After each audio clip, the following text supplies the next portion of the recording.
Justice. What is justice? I suppose everybody in the world has their own definition of what justice is. I went through a very bitter divorce by a man that we never should have gotten married. It was like putting oil and water together in a pot. We both knew deep inside that we wouldn't work out, but we did it anyway. Why? Probably because we wanted to have a family, and the idea of having kids, white picket fence type picture. So we got married on July 16th, 1994, and it was all hell from there. Considering how unhappy we were, we managed to stay together for 11 years before we separated, and then it took 2 years before the divorce was final. To this day, when I have to hand my kids over to my ex-husband, I still cry like a baby. I wish I had never divorced, because for a mother, it's just a motherly instinct. You just want to be with your kids all the time.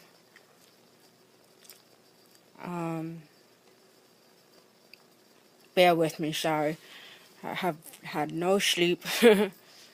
Stuff going on in my life, and just kind of going back in time and rehashing some of the not so happy moments. Well, my oldest is 17, he's a boy, and he's pretty much on his own. He's got his own crowd of friends, and good crowd of friends, so I'm glad to see that he's not into like the drugs and all that. Wow, he's going to be going off to college in the fall. And my daughter, Katie, who is 13, I don't want to let go of her. I always dreamed of having a daughter, and I got one. We were so close when she was younger. But she was about 5 when her dad and I separated. I can still remember the times when I had to drop her off to her daycare, or nanny's daycare, I don't know what you would call it these days, 2 or 3 times a week. And she never wanted to leave my side. And she knew something was going on, because you could just feel the tension in the air. I don't know, it's sad. I got married to the wrong man, for the wrong reasons.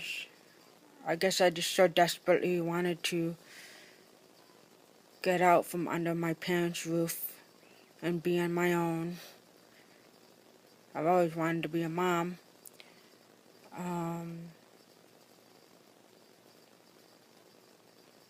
But it really was heart-wrenching when I remember the first time we went to court, and the judge put together, I guess what they call it now, a parenting plan. Like what days and times the kids would be with mom and dad. And I remember the time when I had to drop Katie off, my daughter, to dad for the week or the weekend. And she didn't want to let go of me.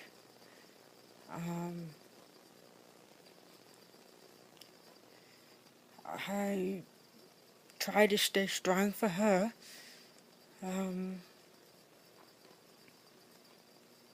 But deep down,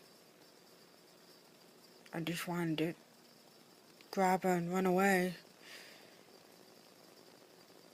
as far as I could, because I was afraid that I would never see her again. And it hurts me to think what she must have been thinking. I could remember her saying, "Mommy, Mommy, no, I want to stay with you."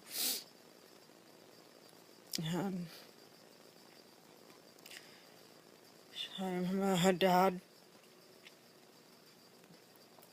playing her arms that were wrapped around me.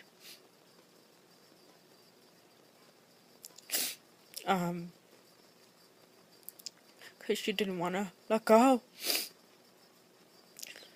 So, when she finally was in her father's arms, I tried as hard as I could to stay strong. And I drove away, and when it got to the point where I knew they could no longer see me, I just parked the car in a secluded place and dug my face into my little hands and started crying. Because it was at that moment that I realized I wasn't going to have the ability to be able to see my daughter every single day, 24/7.